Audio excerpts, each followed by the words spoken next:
I welcome my select viewers to my 90th video, 90, of my YouTube channel, Writer Sandhanam Speaks. Today is Buddha Purnima day, the day Buddha got enlightenment. That is, he freed himself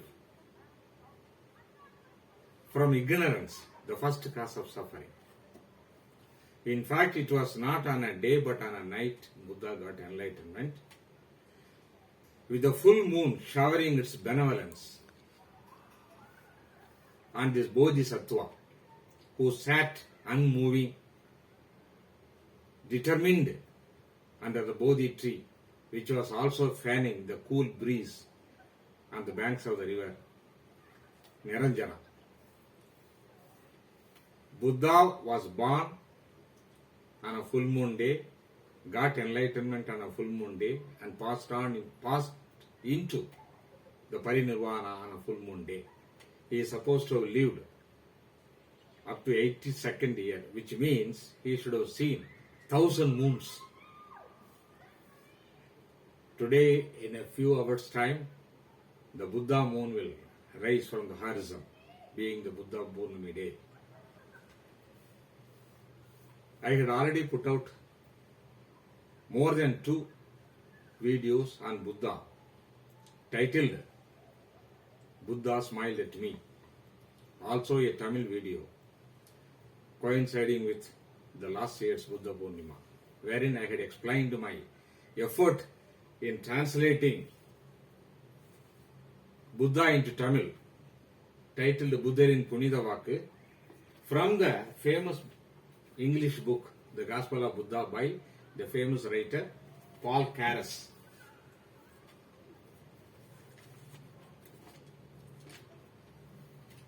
Jesus of Nazareth and Buddha of Lumbini had remained very everlasting topics for the philosophers, metaphysicians, and the book reading general public and laymen, because their teachings were ever fresh like the spring.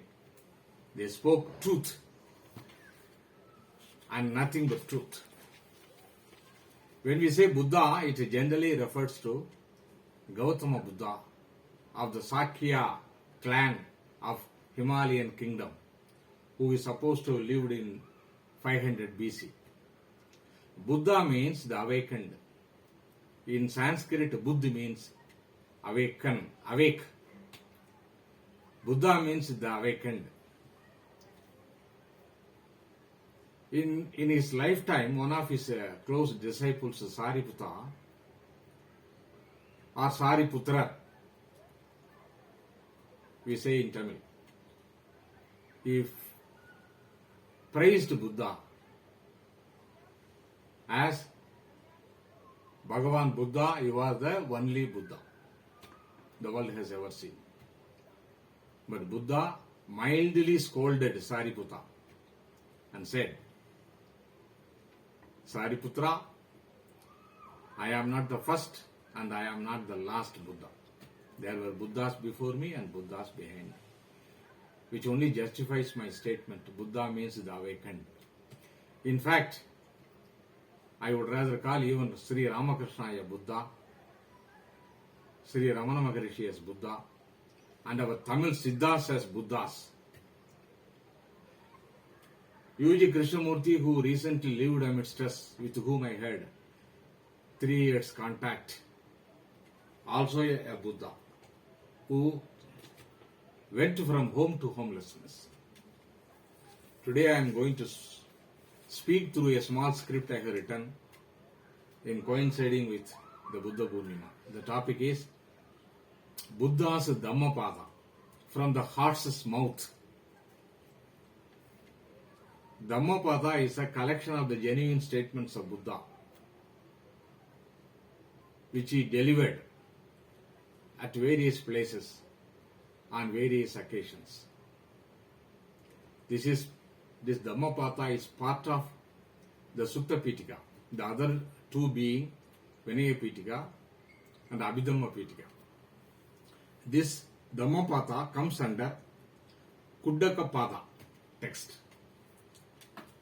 There are various sects in Buddhism contradicting each other's opinion. But as for Dhammapada, there is unanimity as it came from the holy mouth of Buddha in verse form, involving no ideology or metaphysics, but only the universal truth, both phenomenal and spiritual, appealing to all sections of society and humanity at large. In fact, the phenomenal world and the spiritual world are only complementary to each other but not contradictory to each other. It is given to only a few to become the enlightened.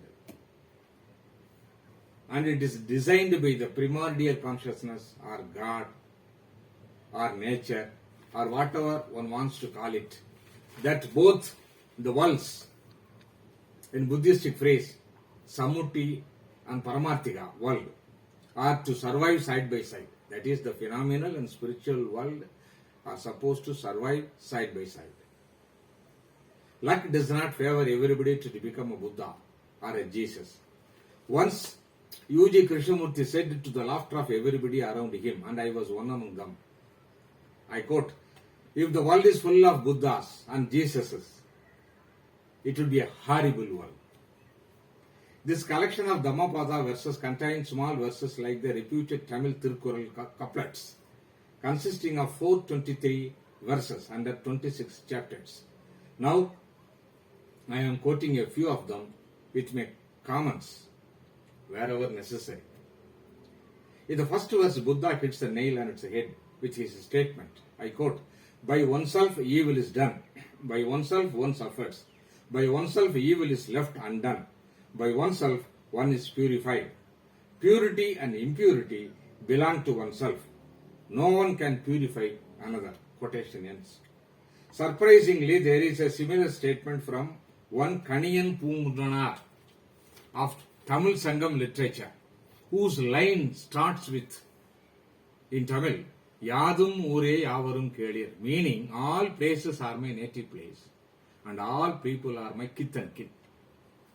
This line went global when our Indian Prime Minister, Mr. Modi, quoted it in his speech recently at the UN Assembly. This poem also includes the comparative statement of Buddha, the above quoted. The sentence in Tamil is, "Theedum nandrum pirardara vara." The good and the bad results are caused by one's own action and not by others. Verse 2. "You yourself must make an effort. The Tathagatas are only preachers. The thoughtful who enter the way are freed from the bondage of Mara." Mara means the god of death. Tathagata means the sage who crossed the river of samsara. This refers to the aspirants to enlightenment. There is a warning to those who run after the market gurus, to use UG's phrase, favorite phrase, to buy enlightenment for a few dollars. In spiritual history, there is no instance of the enlightened sages becoming one by another. There is no sage could become another sage. It has to be on his own effort. Besides Buddha, Sri Ramana Maharishi, Sri Ramakrishna are the standing examples. Verse 3. "If some men conquer in battle 1,000 times 1,000 men, and if another conquers himself, he is the greatest of conquerors." So, Buddha is a conqueror, and not Alexander the Great or Napoleon of France or Genghis Khan, the dictator, or any other crowned monarch. Verse 4. "Those who imagine they find truth in untruth and see untruth in truth will never arrive at truth, but follow vain desires. They who know truth in truth and untruth in untruth arrive at truth and follow true desires." This is the fourth verse.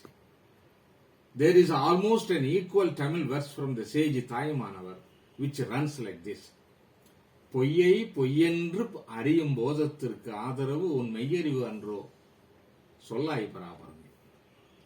Translated, to understand untruth as untruth, I require, O God, the support of your truth.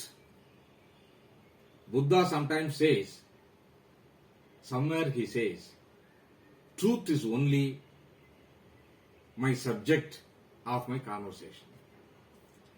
Verse 5. An evil deed is better left undone, for a man will repent of it afterwards.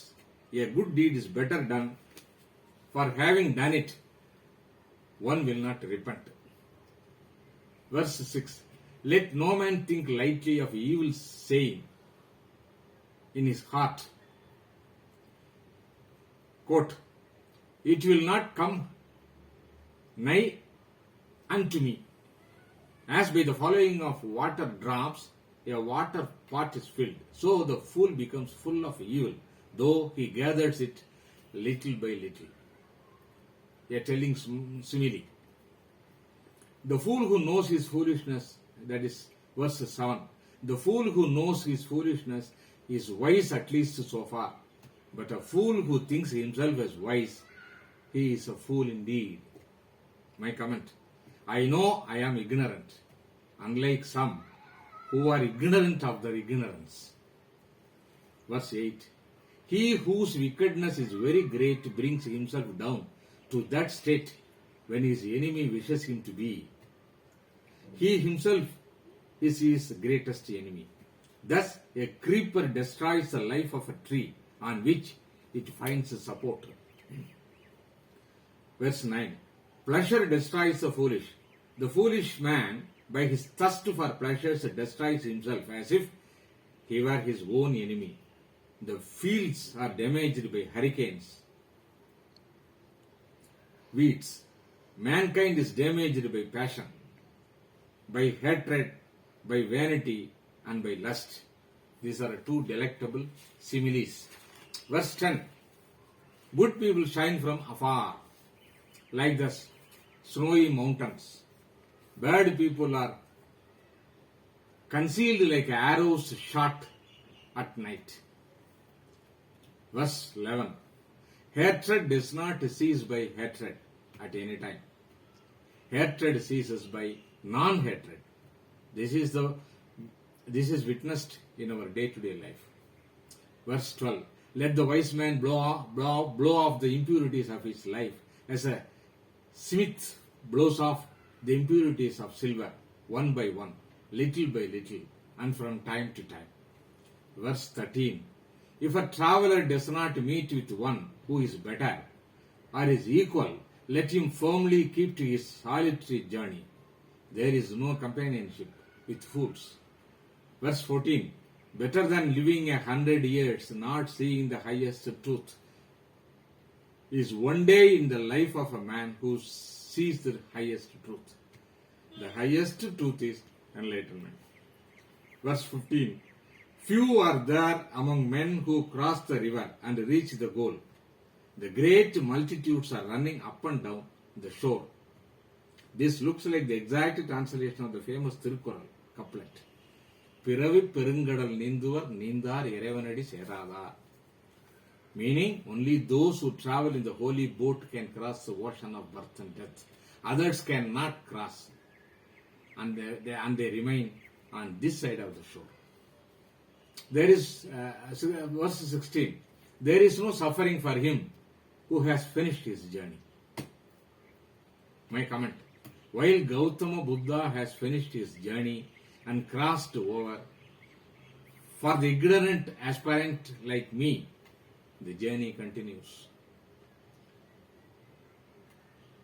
Let me conclude the extracts of Dhammapada with the shining verse. The sun is bright by the day, the moon shines by night. The warrior is bright in his armor.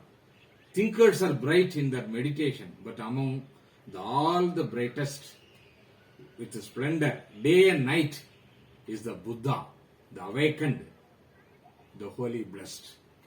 In a few hours now, the Buddha moon is supposed to rise from the horizon. Buddham saranam kachami, Dhammam saranam kachami, Sangam saranam kachami.